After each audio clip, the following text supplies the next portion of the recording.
আপনারা শুধুমাত্র জুলাই সনদ, সংস্কার, ৩১ দফা আপনাদের মতো করে বাস্তবায়ন করবেন, জনগণের প্রত্যাশা মোতাবেক বাস্তবায়ন করবেন না। এই জনগণের কাছে কিন্তু আপনাদেরকে যেতে হবে এবং আপনাদের ভোট ব্যাংকের কথা কিন্তু মাথায় রাখেন।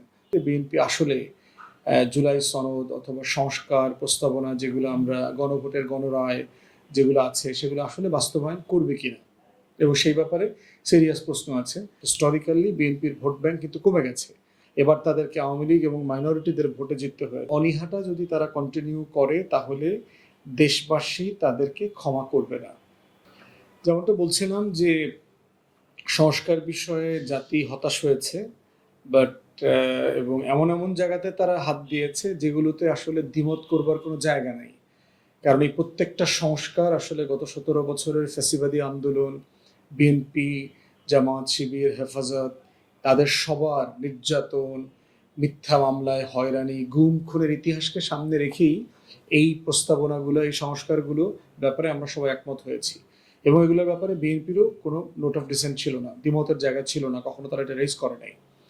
তো সেগুলো রাটিফাই না করা এবং যে কারণগুলো তারা দেখিয়েছে খুবই দুর্বল এবং মানে অগ্রহণযোগ্য আর কি, কোনো যৌক্তিক কোনো আমি জায়গা দেখি নাই তাদের এগুলোকে বাতিল করার। তো সেক্ষেত্রে অবশ্যই এই সন্দেহটা তৈরি হয়েছে যে বিএনপি আসলে জুলাই সনদ অথবা সংস্কার প্রস্তাবনা যেগুলো আমরা গণভোটের গণরায় যেগুলো আছে সেগুলো আসলে বাস্তবায়ন করবে কিনা এবং সেই ব্যাপারে সিরিয়াস প্রশ্ন আছে। পার্টিকুলারলি আমরা দেখতে পাচ্ছি যে গণভোটে যে প্রশ্নগুলো ছিল এখানে যে একটা আলাদা ম্যান্ডেট আছে এগুলো বাস্তবায়ন করবার, এই গণভোটের ম্যান্ডেট বাস্তবায়ন করার ব্যাপারে তাদের প্রচণ্ড রকম অনীহা আছে।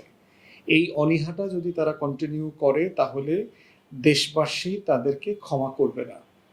বাংলাদেশ ২৪-এর পরে প্রচণ্ড রকম বদলে গেছে।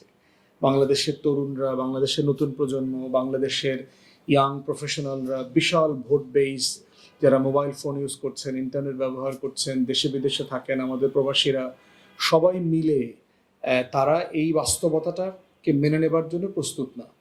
অতএব বিএনপিকে মাথায় রাখতে হবে যে আপনারা শুধুমাত্র জুলাই সনদ, সংস্কার, ৩১ দফা আপনাদের মতো করে বাস্তবায়ন করবেন, জনগণের প্রত্যাশা মোতাবেক বাস্তবায়ন করবেন না। এই জনগণের কাছে কিন্তু আপনাদেরকে যেতে হবে এবং আপনাদের ভোট ব্যাংকের কথা কিন্তু মাথায় রাখেন। হিস্টোরিক্যালি বিএনপির ভোট ব্যাংক কিন্তু কমে গেছে। এবার তাদেরকে আওয়ামী লীগ এবং মাইনরিটিদের ভোটে জিততে হয়েছে এবং জুলাই সনদের পক্ষে ভোট দিয়েছে এমন ২ কোটি মানুষ আছে যারা ধানের শীষেও ভোট দিয়েছে। এই ২ কোটি মানুষ কিন্তু আপনার বেস লাইন থেকে স্লিপ করে চলে যাবে। অতএব সেই জায়গাতে আমরা বোধ করছি যে এই সুইসাইডাল আত্মঘাতী পথ থেকে ফিরে আসেন, গণভোটের গণরায় এবং জুলাই সনদ টোটালি যেভাবে আমরা সবাই মিলে একমত হয়েছি সেভাবে বাস্তবায়ন করেন। এটাই হচ্ছে একমাত্র ওয়ে আউট।